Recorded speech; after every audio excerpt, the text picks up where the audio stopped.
Most move-up buyers think selling their home first is the safe move. Get your home sold, take the cash, then figure out your next move. Sounds clean, sounds controlled, but sometimes this is exactly where things start to go sideways. Now, if you're upgrading to a new construction home, your situation is going to be a little bit different. You're trying to line up timelines that don't always naturally match. Selling your current home and building your next one, and the gap between those two.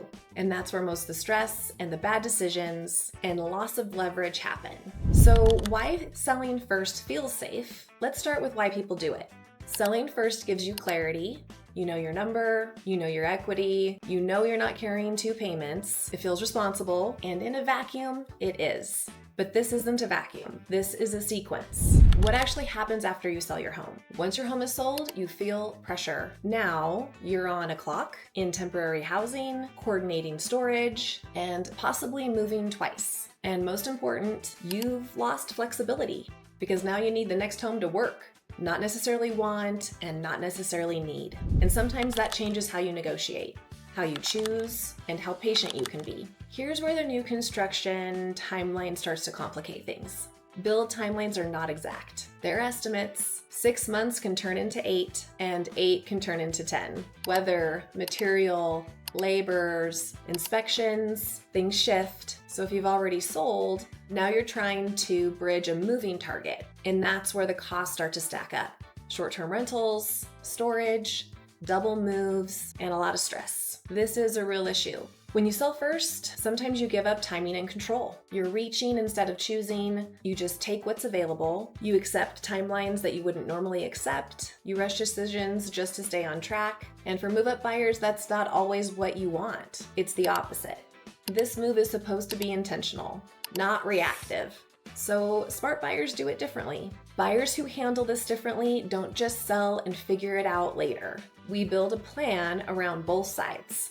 We look at builder timelines, market conditions, their equity position, their flexibility, and we structure the move to protect your options. So that could mean negotiating an extension of occupancy on the home that you're selling, timing the listing differently. This could mean listing it as a coming soon, marketing it through your brokerage, through your agent's brokerage, and not putting it on as an active listing right away. Locking in the build before you sell, or creating an overlap strategy. There's really no one-size answer, but there is a right sequence for your situation, and help building that team on both the sell side and the buy side, having you covered from both those angles with people that are working together to help you reach that ultimate outcome is really the goal. And that's the right sequence for this situation.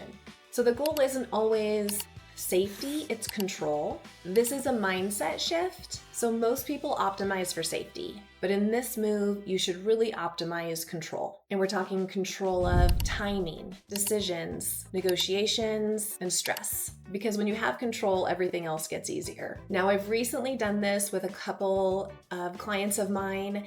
One is doing luxury build in the Montreux area, and he is having a second home constructed, so he doesn't necessarily have to sell his home in California.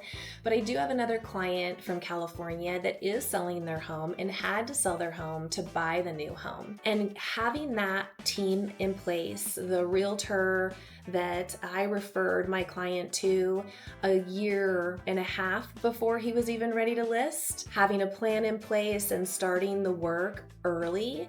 And then when the home here in Northern Nevada became available, that new construction, we were able to seize the opportunity, write the contract, get that under contract without having to do a contingent offer, because we were so set and secure in our options and timing and planning with the sale of my client's home in California. Having that team in place and everything in motion well in advance put them out in front of all the other buyers. There were multiple buyers aiming for this lot that they were looking for, and having that opportunity to not make that purchase a contingent sale on their home selling in California was huge for the seller to accept my client's offer. And the best news ever is that They put their home as a coming soon in the California market, and they were under contract in less than 30 days with a full price asking, a rent back for them so that they would be able to stay until their new home was ready to go here in Northern Nevada. So win-win all the way around for everyone, and I couldn't be more happy for my clients, and my gratitude goes out to them for trusting me and putting this team in place to get them where they were looking to be. I've been working with this amazing couple for over 2 years, and sometimes it just takes that long, sometimes it doesn't, but that's a true life story I just wanted to share with you today. So upgrading a home should feel like a step forward and not a scramble, and the difference usually comes down to one thing: how and when you sell.